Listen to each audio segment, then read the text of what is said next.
Madame, Monsieur le Président, Mesdames, Messieurs les jurés, si je suis devant vous, c'est afin de vous réparer une grave injustice.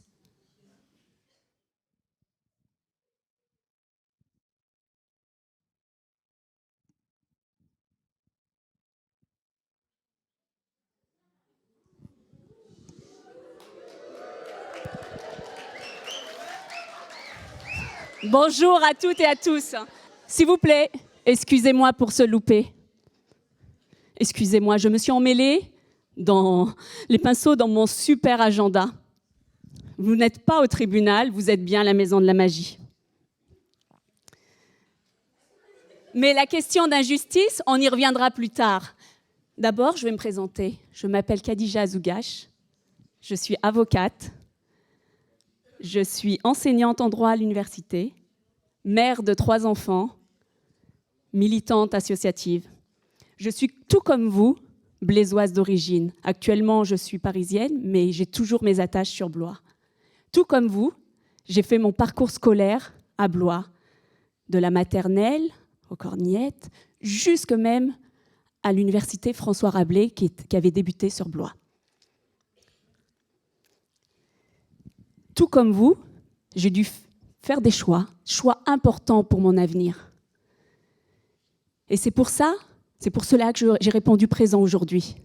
Car il est essentiel à 14 ans d'être bien entouré, conseillé et surtout être entendu pour ce qui est de ses projets, de ses rêves.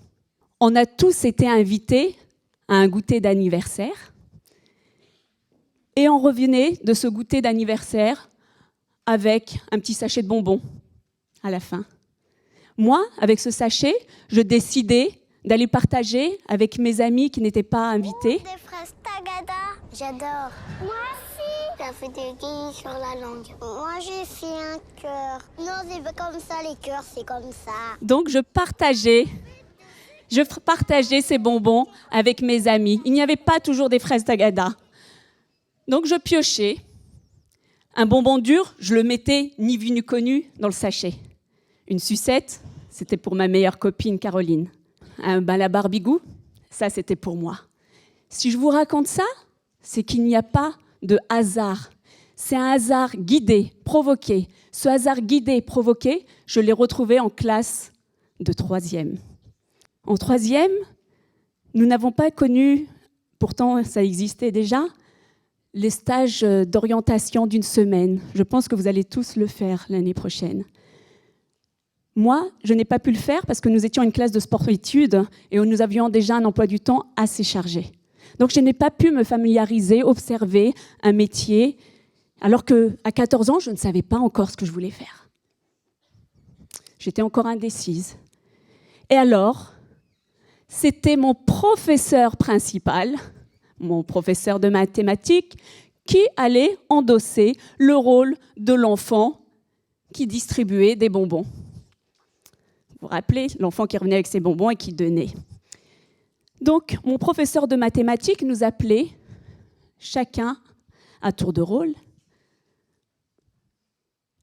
Caroline, tu as de très bonnes notes en français. Je te verrais bien faire un BEP comptabilité et secrétariat.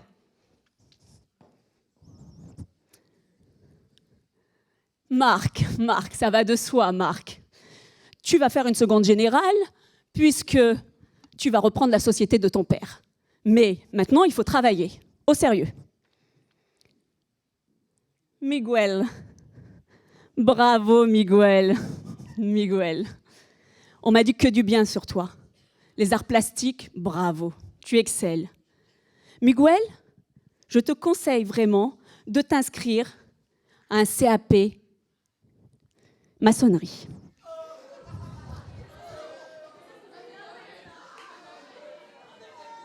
Khadija. Ah, c'était mon tour. Khadija.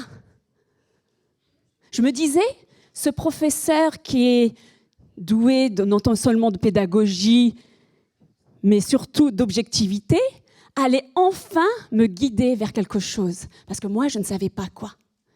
Je me suis dit, avec le recul qu'il a, l'expérience, l'objectivité, il allait pouvoir m'apporter une solution.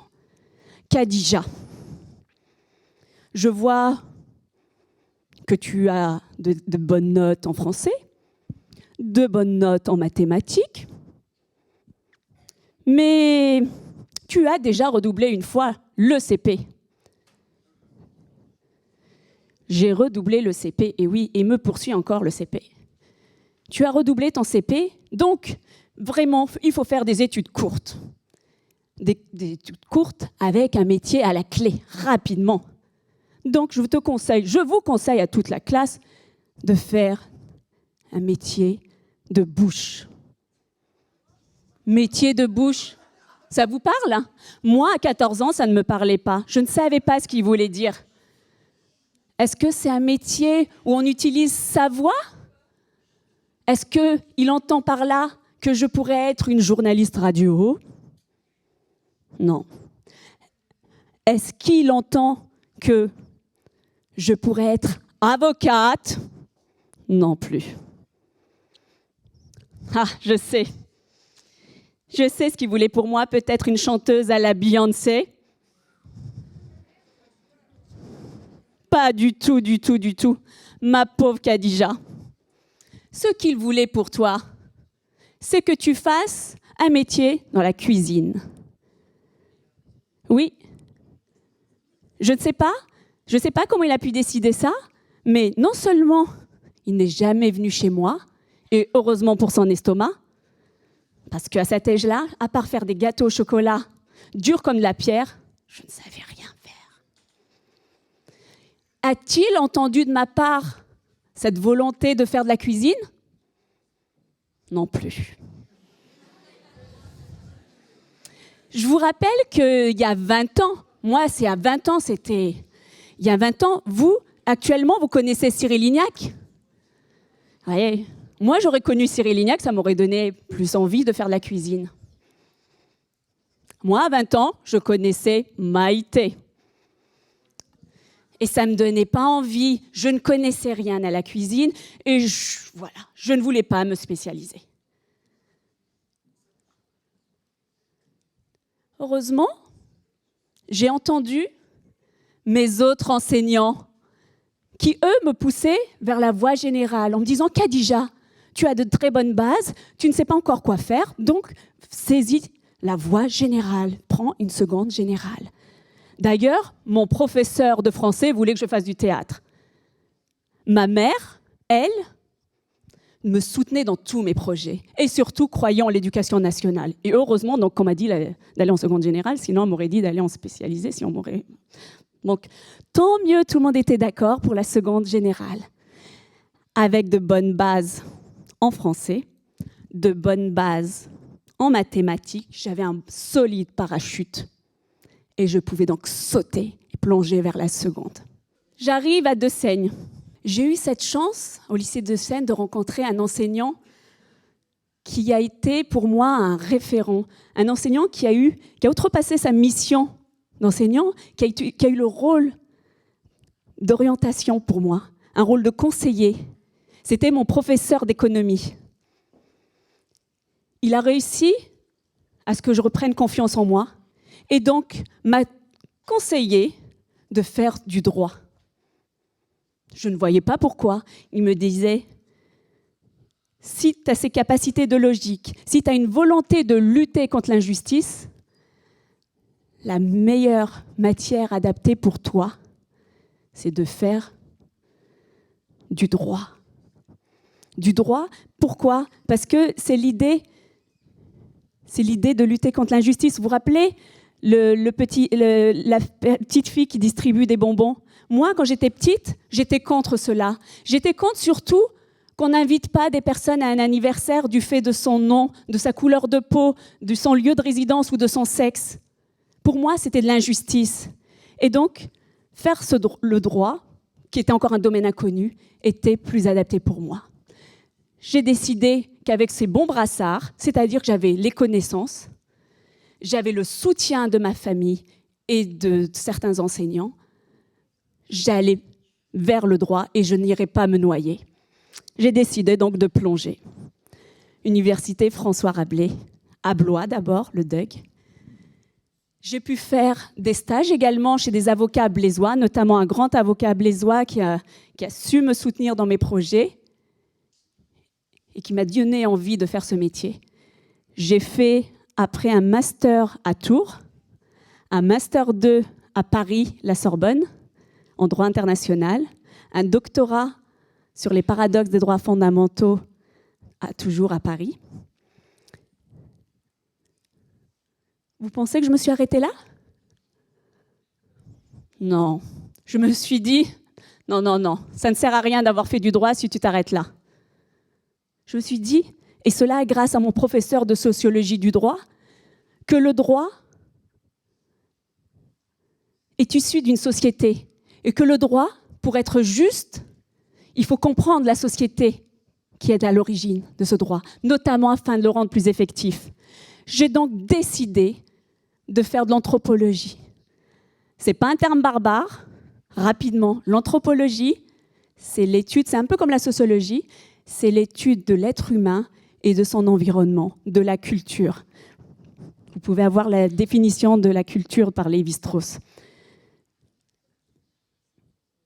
J'ai donc décidé de m'inscrire en anthropologie, malgré différents freins.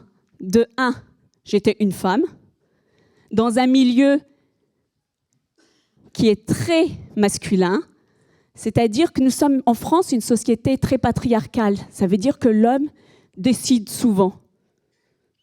Et donc, il faut faire sa place. De 2, le deuxième frein, c'est que j'étais une juriste qui intervenait dans un domaine de sciences humaines.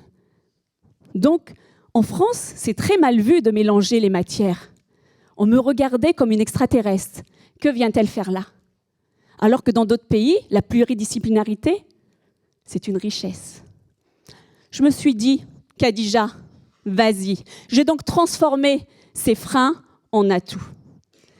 Mes directeurs de recherche m'ont soutenu. J'ai soutenu un projet de recherche sur les crimes d'honneur. Vous savez ce que c'est que les crimes d'honneur? Non, rapidement. Les crimes d'honneur, c'est l'atteinte à l'intégrité physique, c'est l'atteinte qui peut aller jusqu'à la mort de la personne au nom de l'honneur d'une famille, d'un clan ou même d'un quartier. C'est des choses très archaïques qu'on retrouve encore actuellement au XXIe siècle. Donc, je me suis spécialisée dans les crimes d'honneur. Actuellement, je suis expert dans les conférences, mais surtout auprès des tribunaux sur la question de crimes d'honneur.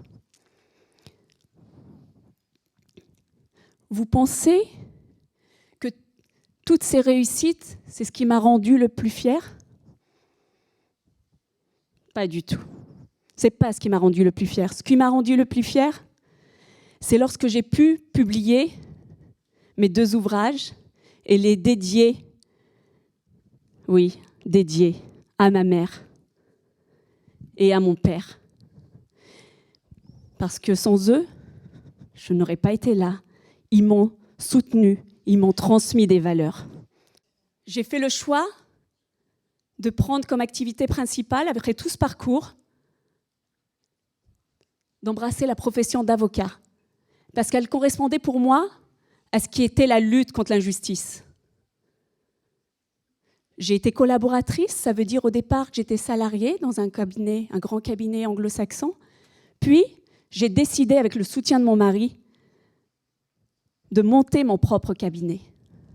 Actuellement, ça me permet, en ayant mon propre cabinet, de concilier non seulement mon métier d'avocat, mon métier d'enseignant en droit, mon militantisme dans les associations et surtout ma vie de mère de famille. Si je vous raconte tout ça, c'est pour vous dire que rien ne doit constituer un frein dans l'accomplissement de vos rêves. Rien. Ni la couleur, ni l'origine sociale, ni le sexe, rien. Personne ne doit décider pour nous. Personne ne doit décider pour vous. Vous allez rencontrer des personnes qui vont croire en vous, voir votre potentiel, voir vos capacités et peuvent vous aider à forcer le destin. Si vous ressentez que cela correspond vraiment avec vos attentes et vos rêves, croyez-moi, suivez-les, suivez-les. Mon fils de 6 ans, je vous raconte ça, une petite anecdote. Mon fils de 6 ans me voit souvent répéter devant la glace le matin avant d'aller aux audiences. Et il s'amuse derrière moi à dire « Madame le Président ». Et il me dit fièrement « Maman, je veux devenir comme toi, avocate ». Donc ça me rend très fière, ça me touche. Mais pour être toute juste avec lui, surtout, je lui rappelle qu'il a tout le temps et surtout qu'il aura tous les choix. Si moi, j'ai pu croire en moi avec tout le manque de confiance que j'avais, avec les freins rencontrés, vous pouvez croire en vous.